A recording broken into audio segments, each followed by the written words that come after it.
এই অভিযোগগুলো করা হয়েছে এবং বিভিন্ন হলে নাকি কিছু ভোট কারচুপি হচ্ছে তাদের অভিযোগ। সুনির্দিষ্ট দল বা হিসেবে বিরুদ্ধে তারা অভিযোগ করেনি, তবে এসব অভিযোগ দেখে তারা ভোট বর্জন করেছে। আপনাদের অবস্থান কি? প্রথমত কেউ নির্বাচনে থাকবে কি থাকবে না, কি নির্বাচনে বর্জন করবে কি নির্বাচনে অবস্থান করবে, সেটা আসলে তাদের ব্যক্তিগত ব্যাপার। আমরা গতকাল রাত থেকে দেখেছি অনেক কারচুপি। গতকাল রাত থেকে যতগুলো ঘটনা ঘটেছে এখন পর্যন্ত, বইয়ের প্রাক্তন ছাত্রদল নেতা, যুবদল নেতা, বিএনপি মন্ত্রী, শিক্ষক, বর্তমান ছাত্রদল আহ্বায়ক, ওনারা গিয়ে নির্বাচন কমিশনার ছিলেন, যেটা আসলে সম্পূর্ণ অজস্রিক এবং নির্বাচন ষড়যন্ত্র সামিল।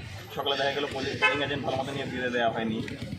প্রাক্তন শিক্ষার্থীরা ক্যাম্পাসের বিভিন্ন অংশে অবস্থান করছেন। রবীন্দ্রনাথ ঠাকুর হল থেকে ছাত্রদলের কেন্দ্রীয় নেতা আটক হয়েছেন। একই সাথে আমরা দেখতে পেয়েছি বিভিন্ন বঙ্গবন্ধু 15 নং ছাত্রী হলে ছাত্রদলের একটি সম্পূর্ণ গ্রুপ ঢুকে গিয়ে সেখানে আসলে নির্বাচনকে আটকে দিয়েছেন এবং নির্বাচনের মত তৈরি করার সৃষ্টি হয়েছে। যে জায়গায় কিন্তু শিক্ষার্থীরাও সরাসরি প্রতিবাদ জানিয়েছে যে এই জায়গাটা আসলে ছিল না।